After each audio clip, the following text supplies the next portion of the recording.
Hey, my friends. Today's going to be an awesome podcast. We're going to talk about Aerosmith and this crazy lawsuit against the lead singer, Steven Tyler. These are actions that started in 1973, all right? This is about 50 years ago. And what happened in 1973 is the topic of the lawsuit that was just filed in December 27, 2022. So just a week ago or so, all right? And the first order of business here is what happened in 1973. Though Steven Tyler was born in 1948. He's a baby boomer. And he was 25 years old, and he met the plaintiff. She was 16. He was 25. She was 16. And I think you know where this is going. He started dating her. They started having sex. And that is the topic of this lawsuit. Now, one of the things I've kind of mentioned to people is this, and I have learned through the decades, that I started in the legal business 25, maybe 26 years ago, and 1997. So what would that be? About 25, 26 years ago. And one of the things, it took me a long time to learn this, is that the law itself is simple. It's just the procedure that makes or breaks how the lawyers and law firms, how successful they are and whatnot. All right. So, for example, in this case, the law is don't have sex with a minor. Okay. That's very simple. And then we go the next, years and years is all going to be, believe it or not, just about procedural issues. Okay. And what do I always say? Where do we start? Jurisdiction. All right. That is always the first order of business. And here, how this lawsuit is able to proceed, all right, because Steven Tyler, he was born in New York. And he started his band in the city of Boston. I say the city of Boston. I don't want to say he started in Boston because that sounds like that band that was called Boston, right? So anyway, so he started in the city of Boston with a few band members, and they kind of rotated and this, that, and then ultimately became Aerosmith, okay? And he met her, the plaintiff, who's now suing him. He met her in 1973 when he was performing at a concert in Portland, Oregon. Is it Oregon or Oregon? Oregon? Can you say both? All right. So Portland, Oregon, right? So he met her there in 1973. And I'm saying all this, the lawsuit is proceeding in Los Angeles, California. So, this is all procedural. Like, how do we get jurisdiction to have this lawsuit proceed in California? It kind of is a okay. So I'm going to explain it. All right. So in 2019, the state of California enacted a law, all right, that opened the statute of limitations for victims of childhood sexual assault, all right? And what happened is in 2019, they opened it, meaning before there was a statute of limitations, and it was something, if somebody was sexually assaulted as a minor, they would have, let's say 6 years after they turned 18, so up to about the year 24, when they turned 24. Sometimes there'd be rare exceptions, but up until about the time they're 24 to file the lawsuit. Okay, so a lot of people, the statute of limitations, prohibits their case, bars their case from proceeding. And then in 2019, here in California, they passed a law that reopened that statute of limitations, and they reopened it from the beginning of 2020 till the end of 2022. So that's 3 years, 2020, 2021, 2022. So for those 3 years, the gates open, the floodgates, whatever you want to call it, and it allowed any case, even if it happened 50 years ago, 80 years ago, it doesn't matter. If it happened in the past and when the plaintiff was a minor, then they were able to bring the lawsuit now, okay? So that is how that is how this proceeds, because of that law that was passed in 2019. That expired on December 31, 2022. And sure enough, this was filed on December 27, 2022. Why did they wait so long in terms of right before the statute of limitations? My gut feeling is that the lawyers for her and the lawyers for Steven Tyler, they probably tried to reach a agreement out of court and they weren't able to. And that probably is because she wanted, a few $1,000,000 more than he wanted to pay, right? That's how it goes. So they didn't reach a settlement. And so now we're in court. Okay, so that is how we get a jurisdiction in California. And there's a little bit more to it than that. You have to have something had to have happened in California. So the allegations here is that they started touring together, and that some of their tours came through California, and they were they were having sex in California when she was a minor, and that is what triggers then this California law, because they don't live in California. She lives in Texas, right? And Steven Tyler, I don't know where, he doesn't live in California. He's just freaking, he lives up in the clouds, right? Well, actually, he said he stopped using drugs or stopped using it, a lot. But anyway, okay. So that is how we get jurisdiction in California. Okay. Now let me explain what happened here. So in her stories, she does make it a point to talk about that all of this, was consensual up to the point where, she's a minor and she's, she has no money, she's a, broken home, and that he knew about all of this and he took advantage of all of that. Okay. So, so she kind of explains that. Okay. So anyway, so they meet in 1973. And after the concert, he invited her to his hotel room, and that's where it all began. All right, it's filed in this lawsuit. They had sex and everything that night, and then he sends her home in a taxi cab. Not very nice, I think. All right, but anyway, so he sends her home in a taxi cab the next morning, and he bought her an airline ticket for, the next weekend to go to Seattle, because that was his next concert in Seattle. And sure enough, she flew out there to meet him in Seattle. And then, so the relationship was then ongoing. And then it escalated to where she moved to Boston when she was 16. She moved to Boston to live in his apartment. Okay.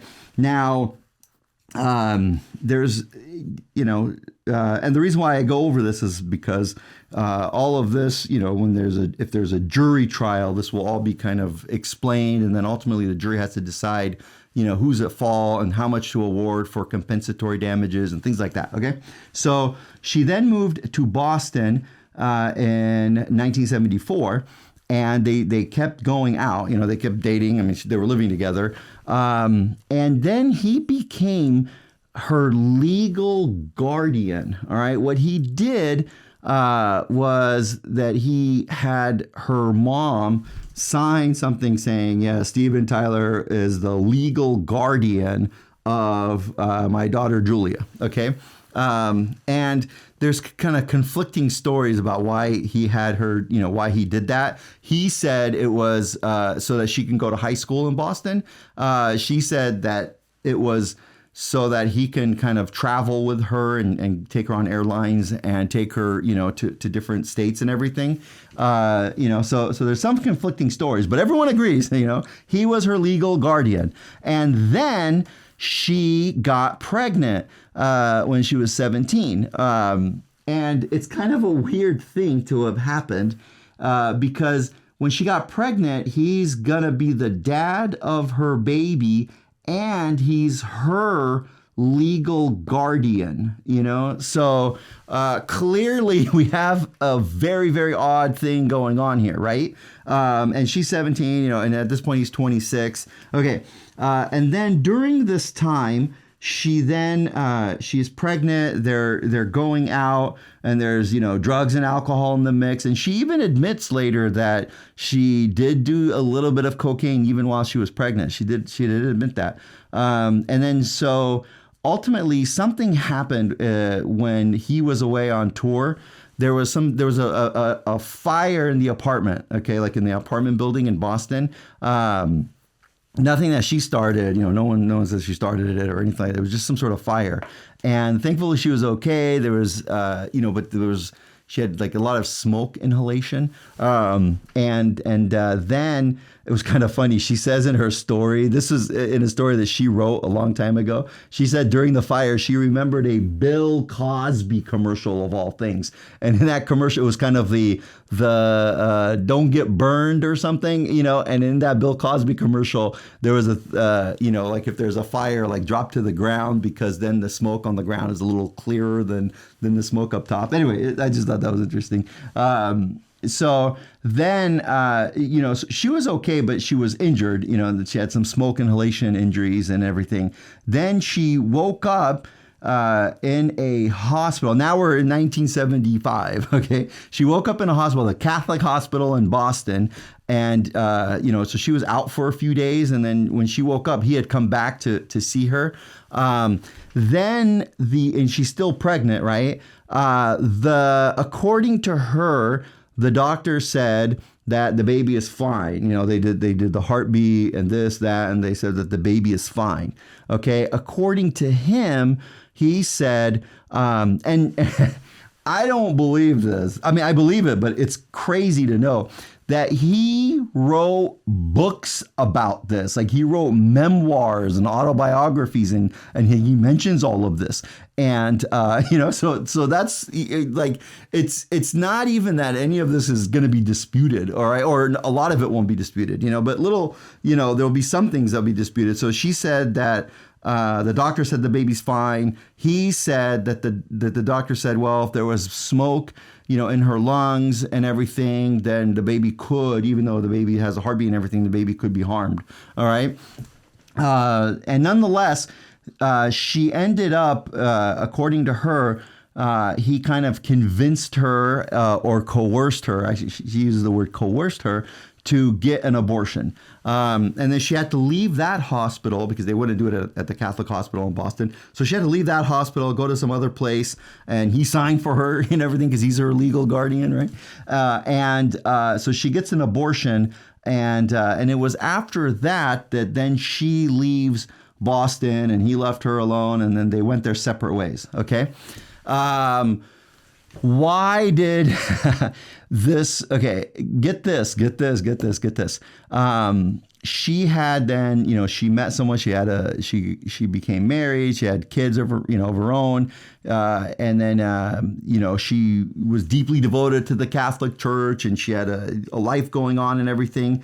And what brought her back to all of this was he kept writing about it. And, like, whoa, dude, what is up? Like, he kept writing about it. And in one of the books, he mentions her name. Okay, so what happened was she didn't even know about this until she was at a grocery store and she saw a photograph of herself in a tabloid after one of the books he wrote. Okay. And so, and then she explains it in this lawsuit, like she kind of wanted to, move on and get this, bury this chapter, no pun intended, bury this chapter, right? Until like he kept mentioning it and people then came to her because her picture's in the tabloid. It's obviously very popular. This is Aerosmith, right? So, she has to then explain it to her husband, to her kids, to her church, to her friends. And so it's just, I love the terminology they use. Involuntary infamy. I've never heard that. Have you ever heard that before? Involuntary infamy. Okay, so she didn't bring the infamy on herself. She wanted to keep, everything like out of the spotlight, and he brought her into the spotlight. Okay, so I just thought it was a very good term. Okay. So there we have it. Okay. And now, like I said before, okay, all of this is going to come down to the procedures. Okay. We already established kind of how we have jurisdiction in California. Okay. Now we got more to discuss in terms of the procedure, like what happens next and this and that. Okay. There's going to be a lot of procedural issues. Okay, one of them being this theory in law called evidence. Okay, and I remember in law school I took a class on evidence, right? And I wish I would have thought about it, or I wish, God, I can't blame it on the professor. I'll take full blame. Like, I just wish I thought about it, how important it was, in the sense that the lawsuits are kind of, you could win or lose a lawsuit based on what evidence is allowed to be said to the jury. Okay, and let me explain what I mean by this. Like obviously in a criminal case, if the the defendant said to the police officer, yeah, I killed him, or something like that.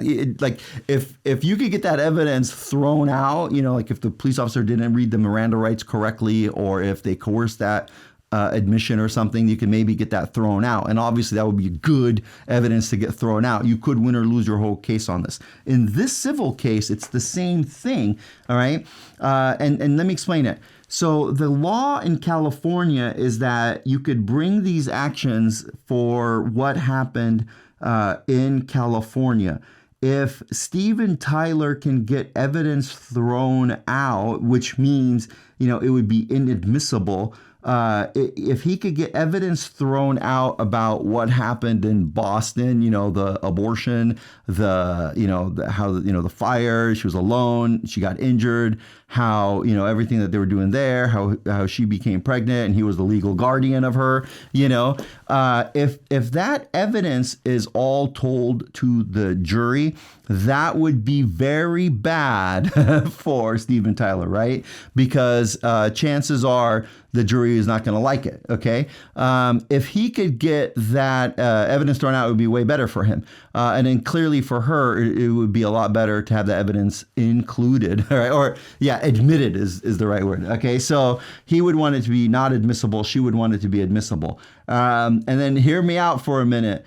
Usually, the law is funny in the sense that it takes a few years of jurisprudence and legal, legal cases that are considered precedent have to be written by an appellate court. And usually it takes about 5 years to get to the appellate court. When did this new statute of limitations thing open up? It opened up in the year 2020. So there's not much case law on this. Okay. Lawyers love to say there's not much case law on this, because when they say the words, there's not much case law on this issue of if it is going to be admissible, this other evidence, then, it's beautiful. Then the lawyer could just say, who knows how the judge will rule. And just for you young lawyers out there and aspiring law students, what ends up happening in terms of research is you have to kind of build, on, other jurisdictions or similar laws or similar, evidentiary issues and things like that.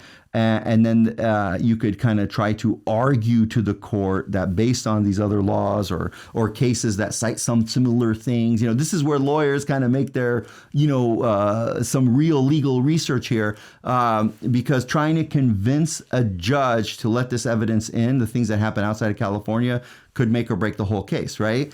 And I go over this in excruciating detail because this is why some cases take a few years, because a lot of times they'll go to the court on this issue and there'll be some sort of ruling, and then there may be an appeal about that ruling. The thing I love about appeals, what the first thing they decide on an appeal is the appellate court takes a while to decide if they can decide the case. All right. Meaning, like, if it's appealed during the case, like before there's a trial, this issue, then the appellate court will be like, well, is this ready to be heard right now, or should we let the full trial go on, then hear this issue? So they take a while to decide if they're going to decide the issue. And then if they don't decide it, they send it back to the court. If they do decide it, they decide it, and then they send it back to the court.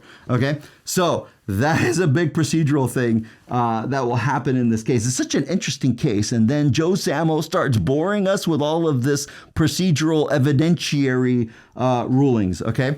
Now, there's the next thing. Okay. And this is also where lawyers, here, if she gets to explain all of this and explain about, the fire and she had, the abortion and everything. And by the way, like, why, like, it's so unfair, I think, that he mentioned her name. Like, he, in his memoirs, in addition to mentioning her name, he talks about how sexy she was and how good the sex was. I mean, it's not just that he had sex with her. Like, he has to go and describe it in excruciating detail I mean, this is Steven Tyler's words, okay? She was 16. She knew how to nasty. With my bad self being 26 and she barely old enough to drive and sexy as hell, I fell madly in love with her. So he even says here, this is his writing, okay? Like this is his own writing. I was so in love, I almost took a teen bride. I went and slept at her parents' house for a couple nights and her parents fell in love with me. Signed paperwork over for me to have custody so I wouldn't get arrested if I took her out of the state. And I took her on tour with me. And then she says, by including her name, like he has to actually put her name in the book. People would, piece together or find her, right? Even in the 80s, 90s, and 2000, right? Even before the internet was big, they kind of pieced together and found her, where she lived and everything, and put pictures of her in the tabloids. I think a jury is not going to like that. All right. I think that part, it's just like, it just makes everything a lot worse, Okay. So if she gets to a jury, it's clear that, he had sex with her as a minor. Okay. Like, no one's going to dispute that. So we have what we call liability in the law. All right. So when you have liability in the law, then the question is, well, what's the remedy? Every time I say that, I think of that freaking song. There's a song called The Remedy, right? I think about that. Okay, so what's the remedy? Okay, so he's liable. And then the way I used to explain this when I taught law is, all right, so when you prove liability, then the next question is you're gonna, I explain this to students. Imagine if I told you that I am writing you a check right now, okay? What's your next question gonna be?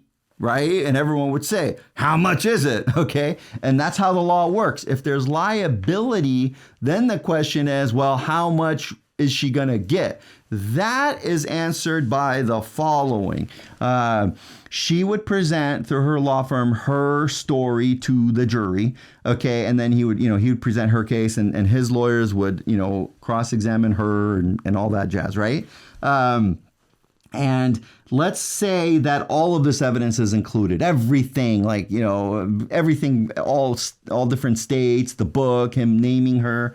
God, there was one other, like, it's so horrible, because if this evidence comes in, he even said, this is him describing her as having more legs than a bucket of chicken. And what that means is, like, this is him describing her in his writings and what he would say to people and whatnot. Okay, so if a jury hears all that, then the question is, how much? Obviously, if there's some things that they don't hear, if it's inadmissible, that will help, right?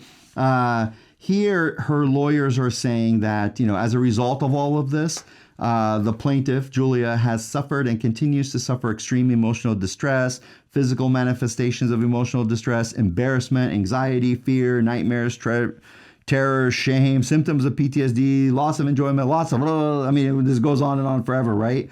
And then as a result of, in addition to all of the, the actual, like, the sexual encounters and the sexual assault and moving her around and being her legal guardian and all that, then as a result of all that book stuff, right, writing about it, mentioning her name, having people figure out who she is and get pictures of her in newspapers and stuff, plaintiff has, against her will, become a central figure in a scandal that has deprived her of the ability to proceed under a pseudonym or Jane Doe in every lawsuit because of, this is just, everyone knows who she is,